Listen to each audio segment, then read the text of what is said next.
Boa noite. Boa noite. A agência de classificação de risco Moody's rebaixa a nota do Brasil e destaca os problemas políticos. João Santana, marqueteiro de Dilma e Lula, que foi preso ontem, presta depoimento à Polícia Federal. Caixa Econômica não tem dinheiro para liberar financiamentos de imóveis já aprovados.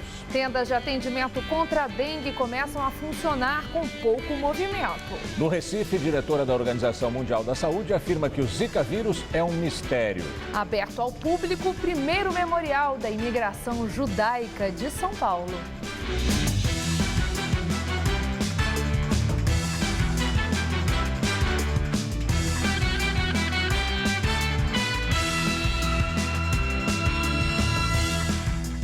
O sonho da casa própria virou um verdadeiro pesadelo para alguns clientes que conseguiram o financiamento imobiliário da Caixa. Mesmo com toda a papelada e o crédito aprovado, o banco não está soltando o dinheiro. Frustrados, os clientes não sabem a quem recorrer. O banco culpa a crise econômica pelo problema.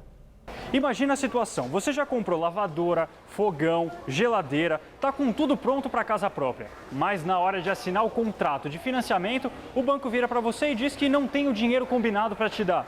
Por isso o desespero deste casal. Eles já tinham toda a documentação pronta e aprovada na Caixa Econômica Federal para comprar um apartamento avaliado em R$217 mil.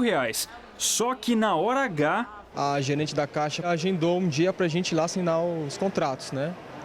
Só que chegando no dia, né, ela falou que foi cancelado e que não tinha fundos para pagar para a gente. A Natália, por sinal, tá grávida de 4 meses e já não sabe se daqui para frente vai ter pique para correr atrás de problemas assim. E o pior é que a essa altura do campeonato, eles não têm nem como mudar de banco. A nossa entrada era o FGTS, era o dinheiro que a gente tinha. E como está zerado, o outro banco não vai aceitar, ninguém vai aceitar o financiamento. A gente está preso mesmo a um retorno da Caixa Econômica. A Caixa Econômica Federal detém a maior parte do mercado de financiamento imobiliário no Brasil. É que esse é o banco que oferece as melhores condições ao cliente, com taxas de juros ao ano menores do que a média e até 35 anos para quitar a dívida. Em nota, a empresa confirma que já gastou todos os recursos da linha de financiamento pró-cotista, aquela que foi contratada pela Natália e pelo Ricardo, e que novas operações como a deles não serão autorizadas até que haja liberação de novos recursos por parte do Ministério das Cidades, mas não informa quantos clientes foram atingidos por esse problema no país. Já o Ministério das Cidades afirma que foi informado pela Caixa sobre esse rombo no orçamento e diz que vai discutir propostas para resolver o problema em reunião no próximo dia 26. Segundo este economista, o principal motivo desse sufoco é a arrecadação negativa da caderneta de poupança, que, por sinal, fechou janeiro com saque recorde de 12 bilhões de reais, o pior resultado da série histórica. Quando ocorre uma combinação, aumento de desemprego e eventuais adversidades, isso pode aumentar o volume de saque e diminuir o volume total de recursos disponíveis. Depois da Fitch e da Standard & Poor's, hoje foi a vez da agência de classificação de risco Moody's rebaixar a nota do Brasil. A nota caiu de Baa3 para Ba2. Na prática, a agência tirou do país o selo de bom pagador e sinalizou ao mercado que pode rebaixar a nota novamente no futuro. Isso mostra ao mercado financeiro que o país não seria um lugar seguro para investidores aplicarem dinheiro. Em nota, Moody's afirma que o rebaixamento foi motivado pela perspectiva de deterioração dos indicadores de dívida brasileira em ambiente de baixo crescimento. Além disso, a agência destacou os problemas políticos que dificultam os esforços de consolidação fiscal e acabam adiando as reformas estruturais. E o rebaixamento da nota do Brasil pela agência Moody's provocou reações por parte da oposição ao governo Dilma, que aponta como uma das causas a ausência de perspectiva em relação ao futuro. E ao contrário do que o PT gosta de afirmar, a responsabilidade por mais esse rebaixamento é exclusivo do governo brasileiro, dos inúmeros equívocos do governo do PT. E, na verdade, o que hoje esse rebaixamento significa? As empresas com maiores dificuldades de rolar suas dívidas, portanto, com menos competitividade, com mais desemprego e o descontrole da economia cada vez maior. Em nota, o Ministério da Fazenda afirma que a decisão das agências de classificação de risco de rebaixar a nota de crédito do Brasil não altera o comportamento com o ajuste fiscal do governo. Na semana passada, o ministro Nelson Barbosa anunciou um corte de mais de 23 bilhões de reais no orçamento da União. O texto diz ainda que o governo tem buscado aumentar receitas com a recriação, por exemplo, da CPMF. A nota diz ainda que o governo vai enviar ao Congresso em abril uma proposta de reforma da Previdência. Pesquisa CNT-MDA mostra que mais de 2/3 dos brasileiros acreditam que Lula e Dilma são responsáveis pela corrupção na Petrobras. O Instituto também fez um levantamento sobre a avaliação do governo. De acordo com a pesquisa, em outubro do ano passado, 9% dos entrevistados avaliavam o governo como bom. Em fevereiro, este número subiu para 11,4%. O levantamento mostra ainda que houve queda na avaliação negativa. Em outubro passado, 70% dos entrevistados consideravam o governo ruim. Agora são 62,4%. A pesquisa também mostrou que 9 em cada 10 entrevistados acompanham ou já ouviram falar sobre as investigações da Operação Lava Jato. Quase 68% dos entrevistados acreditam que Dilma é culpada pelo escândalo de corrupção na Petrobras. E para 70%, o ex-presidente Lula também é culpado pela corrupção na estatal. A pesquisa ouviu 2.002 pessoas em 136 municípios. A margem de erro é de 2,2 pontos. O PMDB vai levar à televisão um programa com críticas ao governo Dilma. A propaganda vai ser exibida amanhã. A peça tem um diagnóstico pessimista da economia do país. O PMDB é o principal partido da base do governo, mas está rachado. Logo no começo, a propaganda faz uma crítica ao cenário político e econômico. Vimos 2015 ir embora, um ano que todos queriam que acabasse logo, sem definirmos para onde ir, sem uma direção firme a seguir. E entramos em 2016 com a mesma sensação de impotência, porque, infelizmente, o desentendimento continua e é grande. Michel Temer, que é o vice de Dilma e o presidente nacional do partido, fala do clima de desconfiança no Brasil. É natural que haja um sentimento de desconfiança, de abatimento, de pessimismo, o que não nos ajuda em nada. Mas há também motivos para pensarmos positivamente. E é por aí que devemos seguir. Porque é por aí que vamos vencer a crise. Já os parlamentares do partido defendem o que chamam de Plano Temer, um conjunto de propostas apresentadas pelo PMDB em outubro de 2015, como uma saída para a crise do país. Vem aí, com o apoio da Fundação Ulisses Guimarães, o Plano Temer 2, que vai propor como manter e ainda ampliar os ganhos sociais. O publicitário João Santana, marqueteiro de Lula e Dilma, que foi preso ontem, prestou depoimento à Polícia Federal em Curitiba. Segundo a Folha de São Paulo, João Santana deve revelar a existência de Caixa 2 em campanhas que realizou no exterior. E deve alegar que os pagamentos de 7,5 milhões de dólares feitos pela Odebrecht para ele no exterior não têm relação com campanhas brasileiras. João Santana fez as duas campanhas de Dilma, a de Lula em 2006 e do prefeito de São Paulo, Fernando Haddad, em 2012. No exterior, fez campanhas em Angola, El Salvador e Panamá, países em que a Odebrecht obteve contratos. Para os investigadores da Operação Lava Jato, os recursos depositados para João Santana pela Odebrecht foram desviados da Petrobras. Segundo o jornal O Globo, João Santana omitiu do imposto de renda suas empresas no exterior por 5 anos. Ele só teria retificado a declaração em novembro do ano passado, após investigações da Lava Jato. E o jornal O Estado de São Paulo diz que o engenheiro Isvi Skornik, preso na segunda-feira, transferiu 1,5 milhão de dólares para uma conta secreta de João Santana durante a campanha de Dilma em 2014. O PSDB pediu ao Tribunal Superior Eleitoral que ouça o engenheiro. Para o partido, isso poderá criar uma conexão direta entre recursos desviados da Petrobras e contas da campanha de Dilma. O ministro da Comunicação Social, Edinho Silva, que foi tesoureiro da campanha de Dilma em 2014, nega. Ele disse que tudo foi feito dentro da legalidade. Asseguro ao Brasil que nada de errado aconteceu nas contas da presidenta Dilma. Todos os contratos foram feitos durante a campanha, são contratos que já foram auditados pelo TSE, que já foram extremamente investigados pelo TSE e nada se encontrou de ilegal nas contas da presidenta. E agora o comentário de Josias de Souza, direto de Brasília.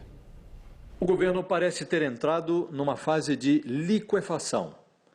Dilma Rousseff tenta reacender as caldeiras de sua gestão em encontros sucessivos com parlamentares aliados. Mas esses encontros produzem mais vapor do que energia. A Lava Jato potencializa o desgaste. A prisão do marqueteiro João Santana reaproximou o escândalo das arcas eleitorais de Dilma. Enfraquecida e sob pressão, a presidente não consegue liderar nem o seu partido. O PT rejeita os ajustes propostos por Dilma.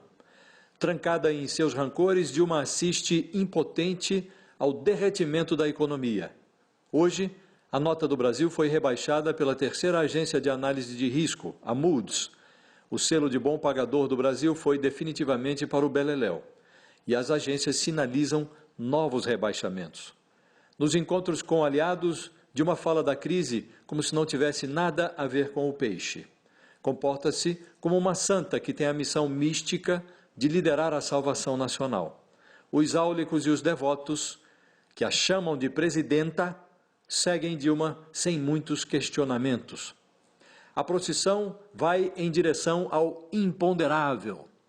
O governo tem 3 ritmos: é intelectualmente lento, moralmente ligeiro e politicamente devagar, quase parando. Qualquer dessas velocidades é incompatível com as necessidades do país. Boa noite.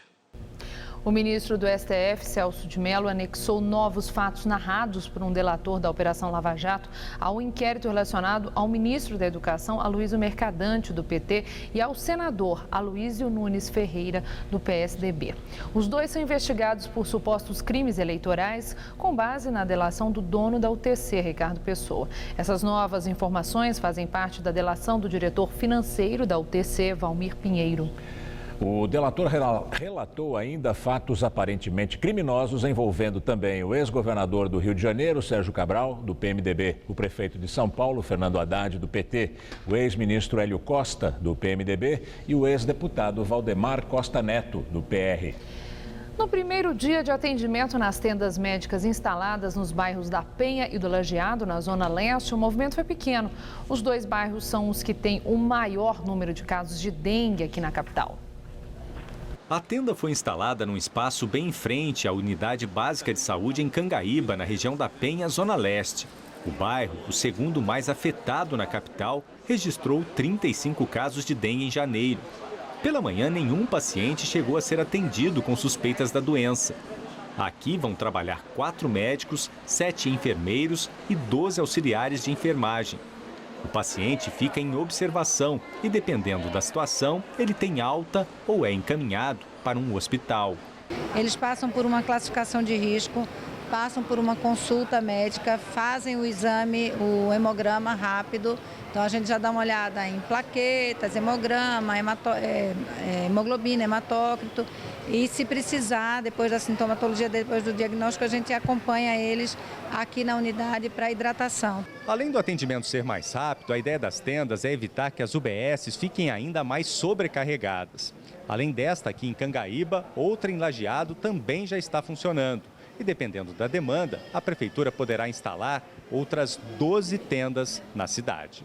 O bairro do Lajeado lidera o número de casos confirmados. 68 pessoas contraíram a doença. Em toda a cidade já foram registrados 827 casos confirmados de dengue até 31 de janeiro, contra 710 contabilizados no mesmo período do ano passado, um aumento de 16,5%. Já sobre o vírus da Zika, não há registros de casos contraídos na cidade. São 47 casos notificados, sendo 37 em investigação. 3 foram descartados e outros 7 foram confirmados, de pessoas que moram em outras regiões.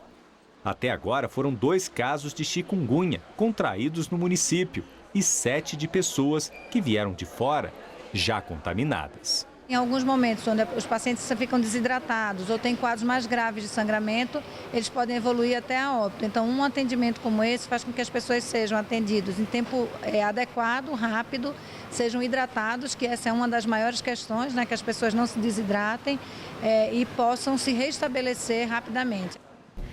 O atendimento nas duas tendas acontece entre 8 da manhã e 6 da tarde. A Secretaria Municipal de Saúde planeja instalar outras 14 tendas na cidade, mas elas só devem ser montadas quando o número de casos suspeitos de dengue, chikungunya e zika representarem 40% do atendimento nas unidades de saúde de cada região.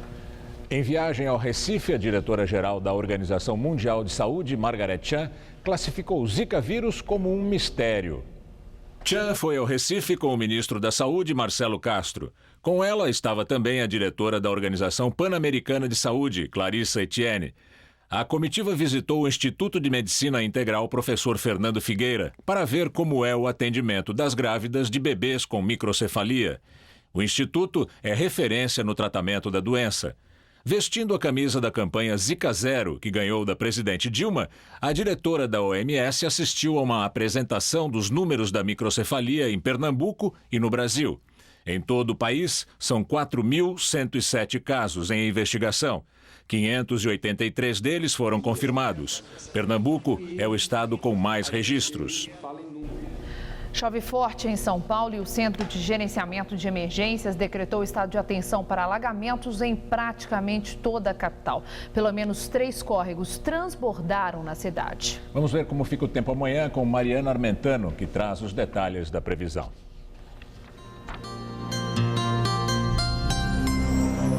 Para essa quinta-feira, o predomínio continua sendo de condições típicas de verão. Muito calor e pancadas de chuva pontuais. O destaque fica para a região sul do Brasil, que começa o dia com muito sol e temperaturas bem altas. Chega a fazer até 33 graus em Florianópolis e 34 em Porto Alegre. Mas a chegada de uma frente fria provoca mudanças ao longo do dia em boa parte da região e pode chover forte a partir da tarde.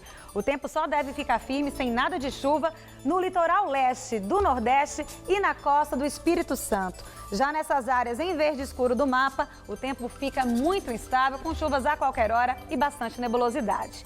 Essa previsão também vale aqui para o estado de São Paulo, que terá um dia bem parecido com o de hoje em praticamente todas as regiões. Mesmo com uma ligeira queda nas temperaturas, o tempo ainda fica bem abafado. Faz até 29 graus amanhã em Marília e 28 graus na cidade de Franca, Ribeirão Preto e também em Barretos. Para a Grande São Paulo, a expectativa é de mais um dia de sol escondido entre muita nebulosidade e pancadas de chuva ao longo da tarde até o início da noite. Vamos ver as temperaturas? Durante a madrugada, mínima de 21 e máxima amanhã de 28 graus. E aí já começa a esquentar mais. Na sexta, os termômetros chegam aos 30 graus e no sábado faz até 32, com uma diferença. O sol predomina na maior parte do dia. A interdição do viaduto Santo Amaro, na zona sul de São Paulo, continua deixando o trânsito complicado na região. O bloqueio já dura 11 dias e foi feito após um acidente ter provocado um incêndio no local. Com o viaduto fechado, o motorista tem de dar toda a volta para sair do outro lado. Eu passava por baixo dele para ir para o caminho do trabalho. Agora eu tenho que passar reto pela Bandeirantes e fazer a volta lá na frente, 1 quilômetro depois. Tá complicado. Percurso bem mais demorado. Aumentou quase 1 hora a mais. Eu volto do trabalho umas 9, 9h30 da noite e trânsito do mesmo jeito. Quem segue pela Avenida dos Bandeirantes, cujo trânsito normalmente já não é fácil, pisa ainda mais no freio, até cruzar por baixo o viaduto, que permanece escorado. E ainda não deu para entender direito o caminho a seguir nos desvios que foram implantados. Hoje mesmo, mais cedo, estava fechado um desvio às 10, só ia abrir às 10 horas da manhã e para travar tinha que ir lá embaixo na Bandeirantes pegar um outro retorno para pegar subindo. Tá confuso? Demais, muito confuso, muito confuso. O motorista acaba ficando perdido. Perdido. Se não tiver um GPS, alguma coisa no carro para te ajudar, não tem muita gente para poder auxiliar, não. E não é só quem está preso no congestionamento que sofre. O comércio da região tem ficado às moscas. O mecânico diz que agora passa o dia quase sem ter o que fazer. Nós tínhamos em torno de 20, 30 motos ao dia para mexer. Hoje nós temos em torno de 2 ou 3 motos. Situação parecida na loja de baterias para carros. A maioria liga, pede para levar até a residência justamente para não pegar esse tipo de trânsito, porque realmente está complicado. Os desvios ficou muito fora de mão para os clientes. Também na oficina, os clientes sumiram. A troca de óleo é só porque o dono do carro é vizinho. Primeiro que entrou aqui hoje. Se fosse numa época normal? Já estava bombando bastante. Transtorno que não tem prazo para terminar. Por enquanto, a prefeitura não sabe se vai dar para aproveitar o que sobrou do incêndio numa reforma ou se terá de demolir o viaduto e construir outro, o que seria muito mais caro. É que as duas empresas contratadas para avaliar a condição do concreto armado depois do fogo não chegaram a uma conclusão. Agora estão sendo feitos novos testes, mais vigorosos e agressivos na estrutura, para só depois a prefeitura decidir. O laudo com o resultado deve sair ainda nesta semana. O viaduto está fechado há 11 dias, desde que um acidente envolvendo 2 caminhões provocou um incêndio que danificou a estrutura de concreto. No final da tarde, a Prefeitura anunciou a liberação parcial do viaduto Santo Amaro. 2 faixas no sentido bairro Centro serão abertas amanhã apenas para a circulação de ônibus. Ainda não há previsão de quando o viaduto será liberado para os carros. A gestão municipal também destacou que é possível recuperar a estrutura do viaduto, afirmando que toda a parte danificada será refeita. No entanto, ainda não há definição de como será feita esta recuperação. Reunião do Conselho de Ética que vai julgar o caso de Eduardo Cunha foi suspenso depois de nova manobra do presidente da Câmara dos Deputados. Ele começou votações no plenário quando o Conselho discutia o processo da cassação dele. As comissões não podem funcionar ao mesmo tempo que o plenário. Desde novembro, o Conselho de Ética discute o caso de Cunha e não saiu da estaca zero. Ele é acusado de quebra de decoro por mentir na CPI da Petrobras ao negar possuir contas no exterior. Vamos agora ao comentário de política com Bob Fernandes. João Santana, marqueteiro do PT, preso. Prisão temporária que vence quinta. Se tornada preventiva, sem prazo para acabar, se terá pistas dos rumos da investigação. Esse é um jogo de sombras. Há um alvo, verdades, meia-verdades e mentiras. Em relatório, delegados da Polícia Federal informaram ao juiz Moro, aspas, os valores referentes ao trabalho de João Santana desde 2006 totalizam 171.552.000, concluíram os delegados. Não há, isso deve ser ressaltado, indícios de que tais pagamentos estejam revestidos de ilegalidades, fecha aspas. Em despacho, Moro disse, ao que tudo indica, os recursos foram declarados, todos os recursos foram declarados. É óbvio o jogo de meias-verdades, verdades e mentiras, ainda que o governo simule crer nesse relatório. Afinal, Santana está preso. Como é natural, manchetes e atenção total para o caso. Por isso, é útil se ver também o que não se quer percebido, desventrado. Nas redes sociais, fúria no bando do moralismo caolho. A menção de investigação para demais campanhas e formas de pagamento brotam ódio e ignorância. Espanto, perplexidade, quando se vê o passivo e o passado de muitos dos que escrevem ou bradam contra a corrupção e festejam panelas de ocasião. Muitas são ou foram marqueteiros assessores, conhecem os bons, mas também os maus hábitos desse vasto mundo. Mundo com portas de ir e vir entre o jornalismo e a comunicação corporativa e política. Em campanhas, assessorias, agências de intermediação de informações, não poucas vezes o trabalho é exatamente pontificar sobre a corrupção e o caixa 2 dos adversários. O espanto se dá quando marqueteiros, assessores ou ex surgem pontificando sobre a corrupção, a alheia, a do adversário, jamais sobre a que vivenciaram ou da qual se aproveitam. Esse mundo não é só isso e não funciona só assim, mas muitas vezes também assim, hipócrita, cínico. Não só assim, é claro, mas também assim se forma ou se deforma a opinião pública. Esse é um jogo de sombras. Em busca do futuro, pode esconder o passado, pode expor o presente, como pode também camuflar o presente. Boa noite. O senador Humberto Costa, do PT, é o novo líder do governo no Senado. Ele vai ocupar o lugar de Delcídio do Amaral, que foi solto semana passada após ter ficado preso na Operação Lava Jato. Delcídio deve retomar as atividades em 15 dias, depois de uma licença médica. Foi aberto ao público hoje o primeiro memorial da imigração judaica de São Paulo. Julian fugiu para o Brasil quando tinha 23 anos. Ele escapou de 5 campos de concentração nazistas na Polônia. Eu acho que o Brasil é o melhor país do mundo. A plena democracia, a liberdade, que para mim não tem preço. O relato dele é o mesmo de muitas famílias judias que chegaram ao Brasil na época do Holocausto. Objetos que guardam essas histórias fazem parte do acervo de 1000 peças do Memorial da Imigração Judaica. O espaço fica dentro da sinagoga Kehilat Israel, a mais antiga do estado, inaugurada em 1912 no bairro do Bom Retiro, no centro de São Paulo. Esse é um museu que tem um aspecto didático também. Ele conta não só a história da migração judaica, as grandes personagens brasileiras de origem judaica, mas ele conta também, ele explica a religião, todas as festividades, todos os elementos religiosos, não é? Sentar-se à mesa é uma coisa muito marcante para a comunidade judaica e este espaço procura reproduzir exatamente isto. Aqui temos uma mesa de jantar de verdade, só que as imagens são virtuais e a ideia é que o visitante venha e através de um clique escolha, por exemplo, os pratos que são servidos durante o Rosh Hashanah, o Ano Novo Judaico, ou, por exemplo, o Pessah, a Páscoa para os judeus.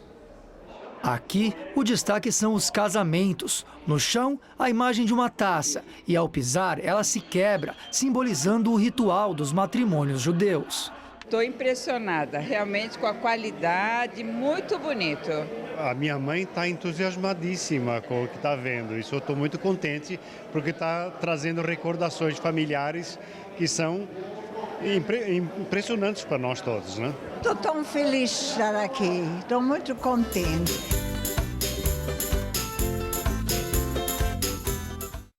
O Memorial da Imigração Judaica fica na Rua da Graça, número 160, no Bom Retiro, e vai funcionar de segunda a sexta, das 10 da manhã às 5 da tarde. A entrada é de graça. A Anistia Internacional divulga um relatório no qual classifica o Brasil como um país em permanente violação dos direitos humanos. O relatório Estado dos Direitos Humanos, divulgado hoje, tem dados de 2015 e um capítulo dedicado ao Brasil. A ONG britânica aponta como suas principais preocupações a morte de jovens negros, as execuções extrajudiciais e os abusos policiais, além da falta de transparência e a vulnerabilidade dos defensores dos direitos humanos em áreas rurais. Segundo a Anistia Internacional, os mesmos problemas já são apontados há 30 anos, sem que as autoridades tenham se empenhado para mudar esse cenário. E agora, na entrevista do dia com Maria Lídia Flandoli, o polêmico debate sobre decisões da Justiça e ações da Polícia Federal no combate à criminalidade. Para falar sobre avanços ou retrocesso na justiça brasileira, eu entrevisto o diretor da FGV Direito de São Paulo, Oscar Vilhena, professor de Direito Constitucional, Direitos Humanos e Direito e Desenvolvimento, que também foi diretor do ILANUD, o Instituto Latino-Americano das Nações Unidas para a Prevenção do Crime. Muito obrigada por estar conosco. Professor, hoje mais uma decisão do Supremo Tribunal Federal muito polêmica, que é de autorizar a Receita Federal de ter acesso a dados sigilosos bancários sem autorização da Justiça, sem autorização judicial. Isso fere algum direito, o direito à privacidade, por exemplo? Olha, a Constituição ela é muito pouco clara a respeito de alguns direitos, tá? ela é muito dura a respeito do direito de correspondência, do direito da intimidade no momento da comunicação. Ela diz o sigilo é inviolável, né? E só pode haver exceção com autorização do juiz para o telefone, né? Para as ligações telefônicas. O juiz tem que ter uma causa para pedir a quebra do sigilo telefônico. No sigilo da correspondência, por exemplo, não pode, nem com ordem judicial, tá? Agora, é um outro... E esse bancário, sigilo então, bancário? há um outro artigo que diz simplesmente que nós temos o direito à vida privada e à intimidade devem ser preservados, né? Então, os juristas entendem que são coisas distintas. Num, há uma regra dura, não pode, só com ordem judicial. No outro, ele não diz nada. Sabe qual foi o argumento hoje? O argumento é que não há quebra de sigilo, é apenas a transferência do sigilo e não a quebra de dados. Mas sem dúvida nenhuma, nós estamos tendo uma onda conservadora em termos de restrição de alguns direitos, né, no Brasil. E entre eles o direito à privacidade, né? Então, me parece que a jurisprudência anterior do Supremo é que estes sigilos, né, da conta bancária, né, das informações que nós recebemos no e-mail, poderia ser quebrado desde que houvesse uma razão e o juiz determinasse. Quebre a conta do Oscar porque eu tenho indícios que ali há um fruto de um crime. Sim. Então, me parece que isso é um passo muito perigoso, tá? E que pode gerar ainda outras consequências de você ter um Estado total, né? Bom, falando em passos perigosos, tá? Já instalada uma polêmica danada e foi imediata a reação de advogados contra a determinação do Supremo Tribunal que permite a prisão de réus que já tenham sido condenados em segunda instância. A decisão do Supremo fere, nesse caso, o princípio da presunção de inocência e atenta contra direitos humanos, como tem argumentado aqueles que são contra essa decisão? Esse é um dos casos mais polêmicos que eu já vi faz muitos anos que eu acompanho o Supremo Tribunal Federal.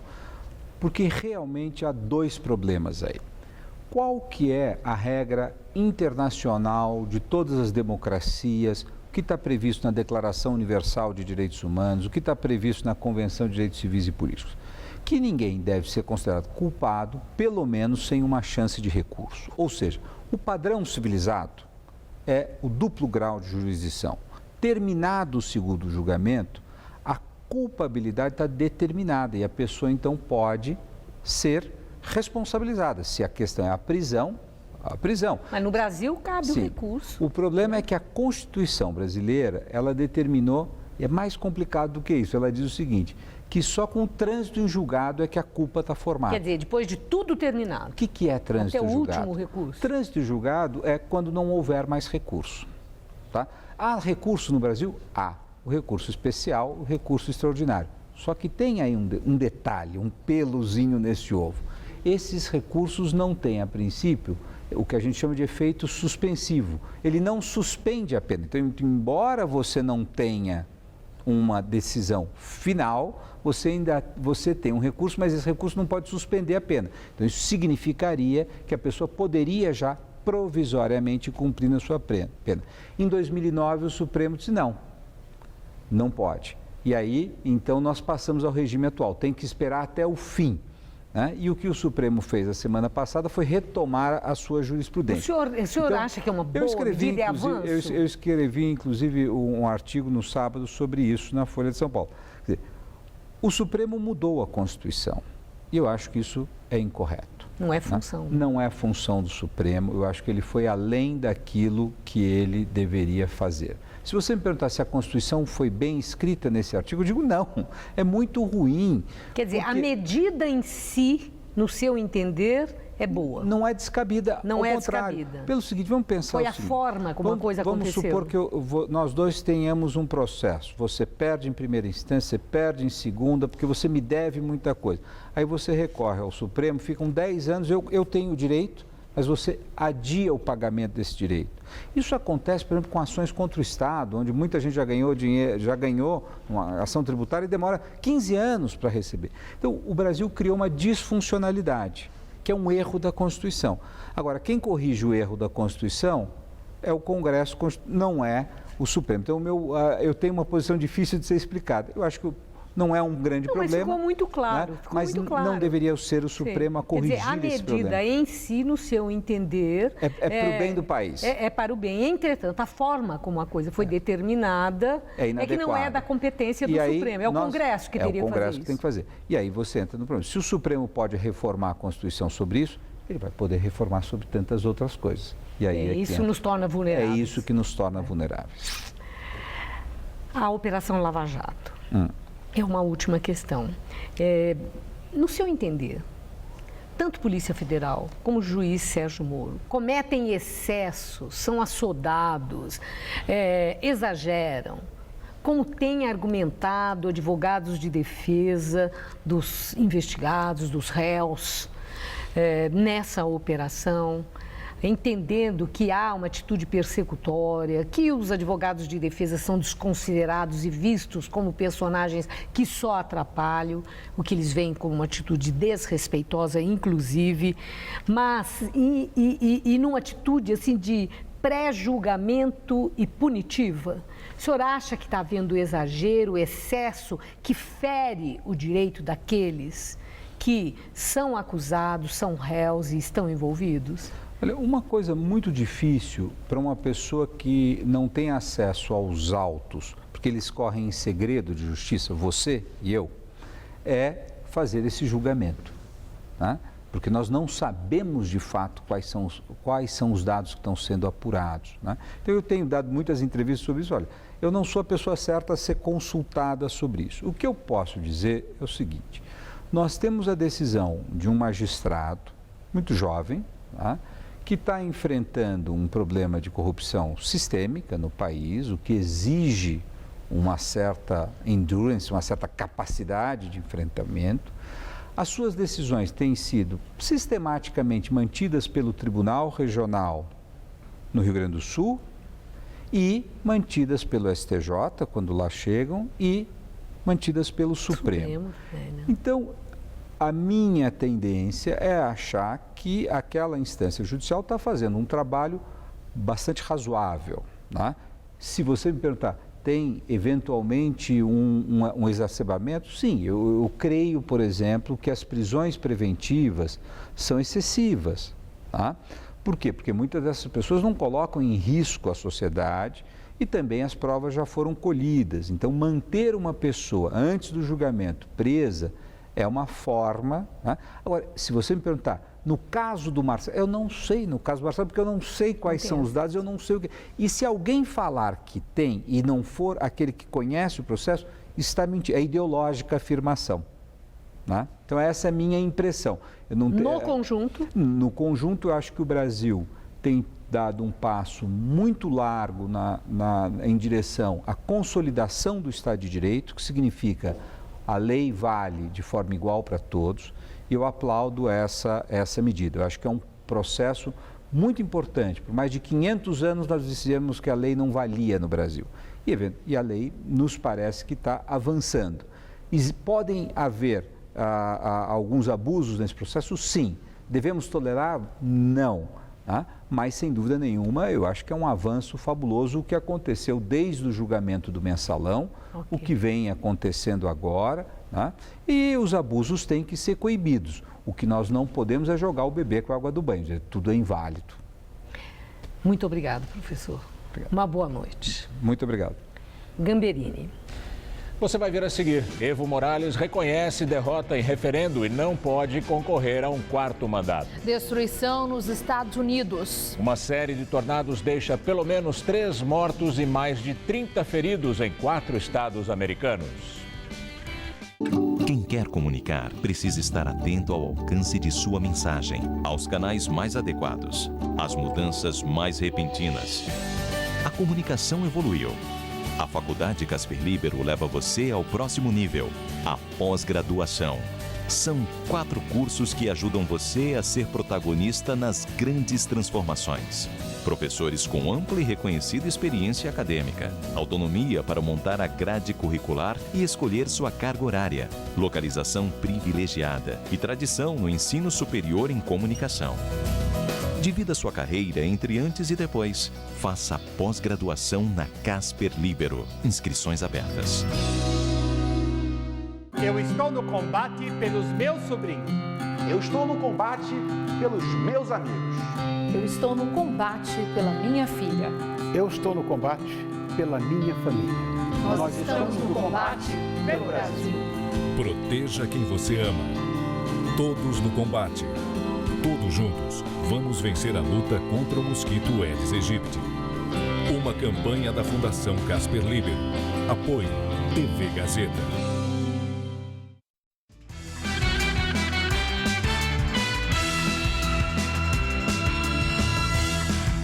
E nós voltamos direto para as notícias do esporte com Rodolfo Gamberini e Celso Cardoso. O Campeonato Paulista tem jogos hoje válidos pela 6ª rodada. Celso, o que temos de bom? Bom, a gente pode destacar a presença de 2 grandes de São Paulo, especialmente da capital paulista, que jogam nesta quarta-feira. O São Paulo já está em campo, inclusive, contra o Novo Horizontino. O jogo começou às 7h30 no estádio do Pacaembu e, por enquanto, está 0-0. O Corinthians entra em campo um pouco mais tarde. Às 10 da noite, enfrenta o São Bento, em Sorocaba. A Coruja observa de cima tudo o que acontece ao seu redor no CT do Corinthians. Segundo a mitologia, ela é símbolo de sabedoria e justiça. Parece servir de inspiração a quem por aqui comanda as coisas. Depois do desgastante empate contra a Ferroviária, Tite decidiu mexer no time. Serão ao todo 9 alterações para enfrentar o São Bento em Sorocaba. Apenas Maicon e Romero permanecem como titulares e a grande novidade será a estreia de Balbuena. No jogo desta quarta-feira, quase todos os recém-contratados vão começar jogando. Além de Balbuena, Williams, Giovanni Augusto, Guilherme e André serão escalados como titulares. Era também para Marlone ganhar uma chance, mas a lesão no tornozelo sofrida contra a Ferroviária vai deixar o jogador 4 semanas de molho. Não é o único machucado. Elias também está. O volante teve diagnosticado uma fissura na fíbula da perna esquerda na última segunda-feira. A suspeita clínica foi no sábado durante o treinamento e saiu do treinamento com poucos minutos com muita dor. Cássio também está entregue ao departamento médico e Matheus Vidotto será o goleiro contra o São Bento. Vai jogar o Matheus, vai ficar o Walter no banco, vai seguir no tratamento o Cássio. Bom, Celso, o que a gente deve esperar desse Corinthians todo modificado? Num primeiro momento, um time não tão organizado quanto os demais. São todos jogadores novos, estão chegando agora para jogar no Corinthians. Mas é bom nessa fase do campeonato, né? Sim, sem dúvida. E são jogadores com potencial que chegaram com a expectativa de serem titulares desse time do Corinthians. Estamos falando do Guilherme, do André, do Giovanni Augusto, do Williams, o Balbuena, por exemplo, zagueiro também que é da seleção paraguaia. Então são todos os jogadores que chegaram nessa condição de entrar no time para jogar. O Tite preferiu dar chance aos que já estavam no elenco, mas com o tempo esses caras devem ser os titulares, sem dúvida. Bom, e o Palmeiras joga amanhã em busca da recuperação. Já são 5 jogos sem vitória. Isso incluindo o Campeonato Paulista e a Libertadores da América. E esse jejum incomoda por causa da pressão que gera sobre o técnico Marcelo Oliveira. O jogo de amanhã é contra o 15 de Piracicaba. Nenhum clube paulista investiu tanto para formar seu elenco como o Palmeiras. Por conta disso e do título da Copa do Brasil do ano passado, a expectativa era muito grande em relação à versão 2016 do Verdão. Mas o desempenho até agora está muito abaixo do que se esperava e ninguém consegue explicar o motivo do time não estar jogando bem. A gente tem a consciência que a equipe é muito boa, o elenco é muito bom. Mas está faltando alguma coisinha, né, para a gente deslanchar aí, né, conseguir as vitórias. Nesta quinta-feira, o Palmeiras será pela frente o 15 de Piracicaba fora de casa. Para tentar acertar o time, nada de treino leve na véspera como é comum. Marcelo Oliveira fez um coletivo e colocou para jogar o time que vai entrar em campo amanhã. Marcelo Oliveira ainda busca a formação ideal. Contra o 15 de Piracicaba, o Palmeiras vai fazer o seu 9º jogo da temporada. e o treinador vai usar a 9ª escalação diferente. Com relação ao time que empatou com o Santos, são 2 as mudanças. Egídio entra na vaga do poupado Zé Roberto e Gabriel Jesus volta ao time na vaga de Matheus Ferraz. É óbvio que uma coisa ou outra não está dando certo como deu ano passado e por isso que ele está realizando testes em uma ou outra, né, área da equipe, que eu acho normal, mas sempre mantendo a base, né? E o Santos também joga amanhã, mas não há notícia boa, nada boa, aliás, para o torcedor santista, hein, Celso? Só para o torcedor santista, para o Santos e para o Ricardo Oliveira, muito muito dinheiro, sem dúvida. O Ricardo Oliveira, artilheiro do time, está trocando o Santos pelos milionários salários pagos na China. Ele tem proposta para receber cerca de R$1.400.000 mensais por 2 anos de contrato. Pouca coisa. Pouca coisa. O Santos vai receber aproximadamente 10 milhões de euros, cerca de 40 milhões de reais pela transação. A notícia ruim, né? A parte para o torcedor santista é que o adversário de amanhã é o meu querido Mojimirim. No Pacaembu que o Santos entra em campo para receber o Mojimirim pelo Campeonato Paulista. O Sapão, dirigido pelo técnico Toninho Cecílio, tem potencial para complicar a vida do Peixe. É o que dizem os atletas do Santos. Jogo difícil, né? A equipe do Mojimirim marca muito, né? As equipes do Toninho normalmente guerreia bastante, né? O jogo. Ele tem uma característica de ficar ali fora e pilhar bem as equipes dele. O retrospecto joga a favor do Santos, que não perde em casa como mandante para o Mojimirim há 30 anos.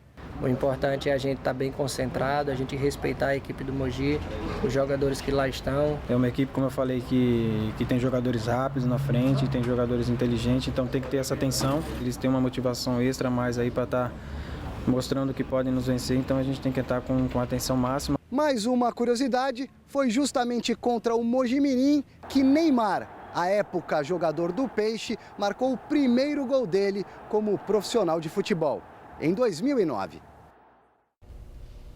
Só consigo pensar no salário do Ricardo Oliveira. Olha, boa grana. De qualquer forma, eu vou pensar, quem sabe o Mojimirim vence amanhã, com todo respeito. Obrigado, Celso. Boa noite, até amanhã. Tchau, boa noite. Estela. Um pequeno avião caiu no Nepal sob más condições climáticas. Todas as 23 pessoas a bordo morreram. O avião turístico operado pela empresa privada Tara Air voava de Pokhara, que fica a 125 quilômetros da capital Katmandu, para a aldeia de Johnson, uma região popular de trilhas e alpinismo. 8 minutos depois da decolagem, a aeronave perdeu contato com a torre de controle. A polícia informou que havia fortes rajadas de vento e uma nevasca. O avião se partiu em 2 e não houve sobreviventes. Uma série de tornados deixa pelo menos 3 mortos e mais de 30 feridos em 4 estados americanos. 22 tornados atingiram os estados de Alabama, Flórida, Louisiana e Mississippi. Os ventos tombaram veículos, derrubaram árvores e destruíram casas e lojas. 15 mil pessoas ficaram sem energia elétrica. Uma das áreas mais atingidas foi uma pequena cidade da Louisiana, às margens do Mississippi. Quase todos os 160 trailers que estavam num acampamento foram arrastados. O presidente da Bolívia, Evo Morales, reconhece a derrota no referendo de domingo. Ele não vai poder se candidatar ao 4º mandato consecutivo. Evo Morales disse que perdeu a batalha, mas não perdeu a guerra e a luta continua. Ele assegurou que respeita o resultado porque faz parte da democracia. O presidente está no poder desde 2006 e convocou o referendo para tentar uma mudança na Constituição, que permitiria mais uma candidatura. O não venceu com 51% dos votos. Evo Morales fica na presidência até 2020, quando termina o 3º mandato. O magnata Donald Trump venceu a 3ª prévia consecutiva e está mais perto da indicação para ser o candidato republicano à presidência dos Estados Unidos. Donald Trump derrotou com facilidade seus principais rivais na prévia do estado de Nevada. Ele teve 46% dos votos, à frente dos senadores Marco Rubio, da Flórida, e Ted Cruz, do Texas. Trump já tinha vitórias em New Hampshire e na Carolina do Sul. Agora ele chega como favorito em 11 dos 12 estados onde acontecem primárias na semana que vem, na chamada Super Terça-feira. Vamos agora ao comentário de economia com Vinícius Torres Freire. Semana sim, semana não, eu digo aqui no Jornal da Gazeta que enquanto não se der um jeito na pindaíba do governo, a crise não passa. O governo gastou demais e agora, com a recessão, arrecada pouco. A dívida do governo cresce sem parar. Agora, com a volta da confusão política, outra vez, há ainda menos chances de dar um jeito nas contas do governo, de controlar o déficit. Se a dívida cresce a perder de vista, os credores pedem juros mais altos para emprestar dinheiro para o governo, o que aumenta os juros na economia inteira. Se a dívida cresce, cresce o medo de calote, o que faz o dólar subir, o que já fez a inflação subir e pode fazer mais. Se a dívida cresce e causa toda essa confusão, o empresário não investe, pois não sabe o que vai ser do futuro do país. A coisa já estava feia, até porque o governo não sabe o que fazer, nem quer mudar muito. Agora, a política vai ajudar a piorar o tumulto outra vez. Por quê? Primeiro, porque voltaram a estourar os escândalos quinzenais da Lava Jato. Segundo, o PSDB, os tucanos, vão lançar uma campanha de rua e nacional pelo impeachment. Terceiro, a parte do PMDB, que é de oposição a Dilma Rousseff, vai criar confusão e paralisia no Congresso. Eduardo Cunha, por exemplo, outro dia sofreu uma derrota por causa de Dilma Rousseff. Vai se vingar ainda mais e ameaça para colocar em votação leis que estouram ainda mais as contas do governo. Quarto motivo, o próprio PT é contra as mudanças que a presidente quer fazer para dar uma arrumadinha nas contas do governo, tal como a contenção de gastos e a reforma da Previdência. Se nem o PT vai votar para presidente, difícil imaginar que o resto do Congresso vote a favor. Quinto, o povo não vai ficar mais satisfeito neste ano, pois o desemprego está aumentando cada vez mais rápido e a inflação não está caindo. Com esse clima político, social, econômico, judicial e policial, vai ser difícil aprovar alguma coisa no Congresso para melhorar as contas do governo e o país. Voltando ao começo, enquanto não se resolve isso, a crise segue feia. Boa noite. 2 meses depois de assumir a presidência da Argentina, Maurício Macri enfrenta protestos e greve de funcionários públicos. Os funcionários públicos fizeram passeata até a Casa Rosada, sede do governo nacional, em protesto contra mais de 20 mil demissões no setor. Macri assumiu a presidência em dezembro, com a promessa de acabar com o populismo peronista e recuperar a economia do país. Uma das primeiras medidas dele foi o corte do funcionalismo público.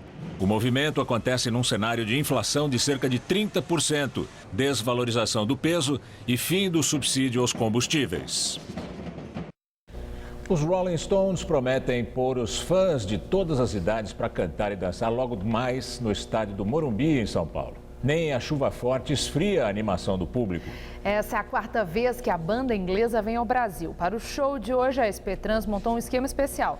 Além das 35 linhas que passam pelo estádio, uma outra vai operar até 1h30 da madrugada e leva os fãs até a Praça Ramos. Com vocês, Rolling Stones. É assim que Rosângela é conhecida em Jundiaí, no interior de São Paulo. De vestido, tatuagem, ela mostra que é fiel à banda do coração. Vale a pena, chuva, sol, raio, enchente, para ver nossos velhinhos queridos. Aqui não falta fã número 1. Steve veio de Nova York especialmente para o show. Isso foi em 78, em Cleveland, Ohio. Mais de 20 vezes eu vi os Rolling Stones. Muitos aproveitam a fila e já ensaiam as músicas favoritas. It is the evening of the day, I sit and watch the children play. Não, é a 5ª vez. Já fui 2 vezes em 95, uma em 98 e uma em Copacabana em 2006. Essa é a 5ª vez e sábado vai ser a 6ª. Enquanto o pessoal está ansioso ali na fila, quem está aqui do lado de fora do estádio também está se divertindo, também está ouvindo música. Olha só, tem uma banda completa tocando aqui, vamos ouvir? Mais rock and roll de tudo isso é saber que os caras estão lá dentro, então nada mais justo que prestar um tributo para quem não vai poder entrar, né? E também vender nosso peixe. Essa é a 4ª vez que os Rolling Stones vêm ao Brasil, a 3ª em São Paulo. O último show na cidade foi em 1998, então os fãs estavam com saudades. Além do show de hoje, de sábado, a banda deixa outras lembranças por aqui. Ontem, o guitarrista Ron Wood grafitou o símbolo da banda, a língua, aqui no beco do Batman, na Vila Madalena. São marcas difíceis de apagar. Tem uma música que marcou? Todas, mas Sete Session vai cantar no meu enterro. Então canta pra mim. O meu papagaio cantava Sete Session.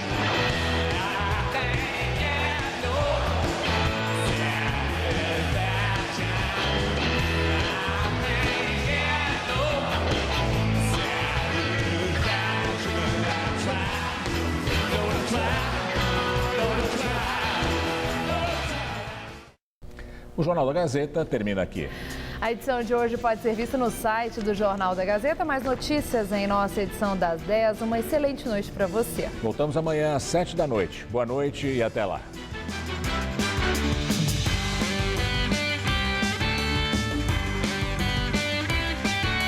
Zé Armando Vanucci te deixa por dentro dos bastidores da TV no Todo Seu. Hoje, 10h30 da noite.